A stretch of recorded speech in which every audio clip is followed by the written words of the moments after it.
Hi there, I'm Pastor Brian, and it's time for Questions from Kids. Aiden from Auburn, Maine asks, It's pretty easy to trust God when things are going well, but when life is hard, I have a hard time trusting that God is in control. What should I do?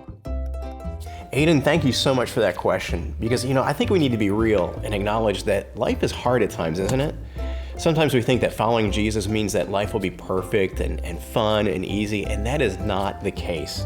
We see that in today's Bible story with David, that David had a hard life. Even though he was king, God put him in such an amazing position, and yet he still had a really hard life.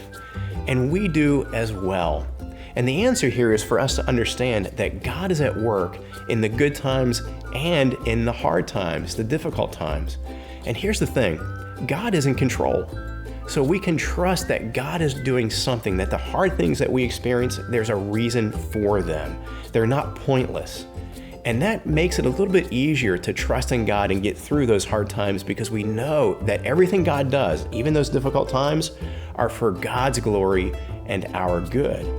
Another thing is this, that if you ask some older Christians who you may know, some teachers or your parents or people in your church, they'll probably tell you that the times that they've grown the most in their faith were times that was difficult in their lives, that we grow through adversity. The good times are great. We want to enjoy them and appreciate them, but God really can work in our lives and stretch our faith and grow our faith when times are difficult. And so look at those as blessings from God that He gives to us.